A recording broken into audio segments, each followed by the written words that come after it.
नमस्कार, मी सहयोगिता आणि आपण पाहता 40 गाव डांगांची ओळख सुराज्य मराठी। पाहुयात आजची खबरं। शमशेरपूर सेंट्रल बँकेचा अजब कारभार, होतकरू तरुणांना रोजगार योजनेत दारातच अडथळा। अकोले तालुक्यातील शमशेरपूर येथील सेंट्रल बँक ऑफ इंडिया या शाखेत गरीब व होतकरू तरुणांना रोजगार हमी योजनेअंतर्गत लाभ देण्याऐवजी हेळसांड होते आहे। त्यामुळे तरुणांवर आज उपासमारीची वेळ आली आहे। तिरडे येथील तानाजी किसन गोडे या तरुणाने खादी ग्रामोद्योग महामंडळाचे प्रशिक्षण पूर्ण केल्यानंतर द्रोण पत्रावळी तयार करण्याचा व्यवसाय सुरू करण्यासाठी महामंडळाकडे अर्ज केला।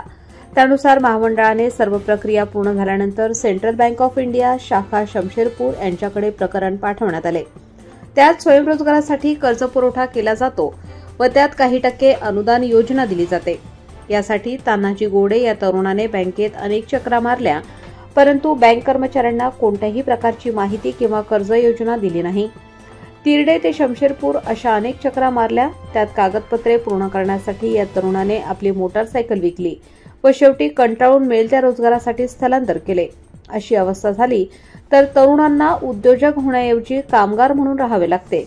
एकीकडे स्वयंरोजगारासाठी प्रेरणा दिली जाते तर एकीकडे हेळसांड होते। याचे उत्तम उदाहरण म्हणजे तिरडे येथील तानाजी गोडे। यामध्ये तानाजी न्यायाच्या प्रतीक्षेत आहे। खरंच त्याला न्याय मिळेल का? अशा अनेक कारणांमुळे तरुणांना रोजगार शोधावा लागतो आहे। तानाजीला न्याय मिळाला पाहिजे अशी मागणी कुटुंबाने केली आहे।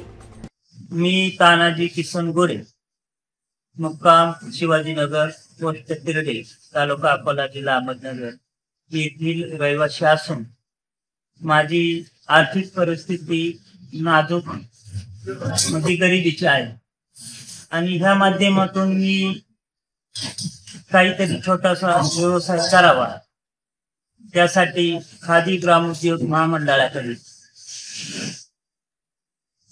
एक व्यवसायासाठी अर्ज केला।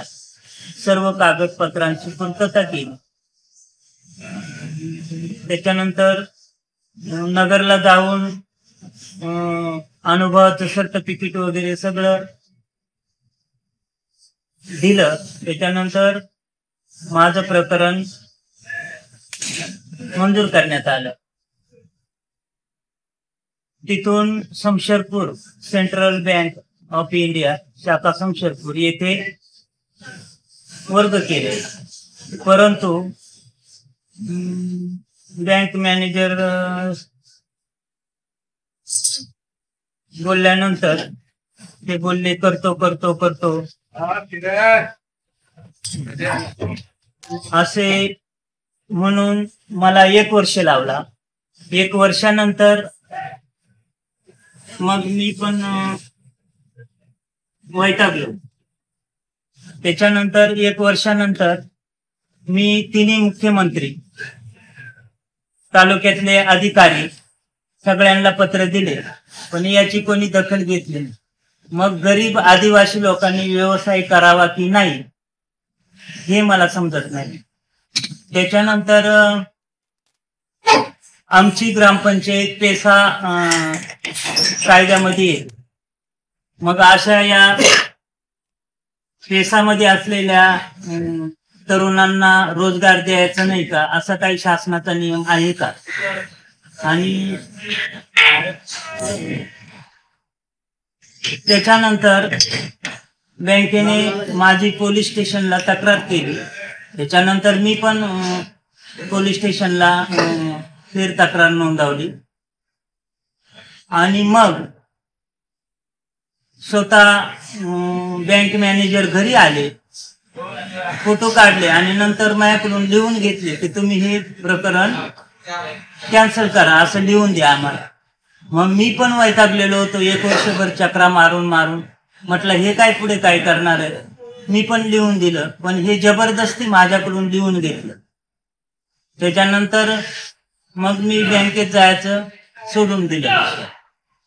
तर अशा पद्धतीने गरीब आदिवासी लोकांची शासकीय अधिकारी म्हणा ही फसवणूक करत असतात आणि माझ्या जागेवर एखादा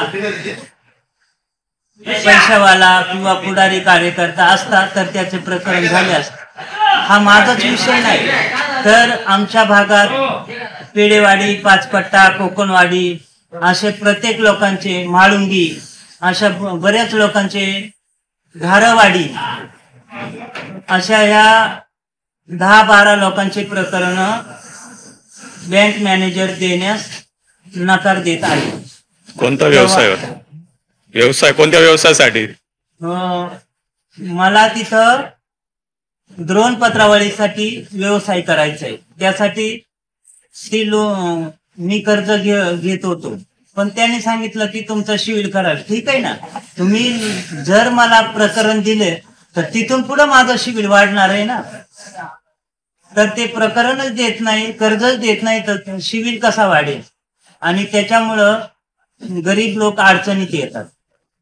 सुराज्य मराठी नेटवर्क करिता प्रतिनिधी अजय पवार, तिरडे, अहिल्यानगर. आपल्या सुराज्य मराठीच्या YouTube चॅनलला सबस्क्राईब करा.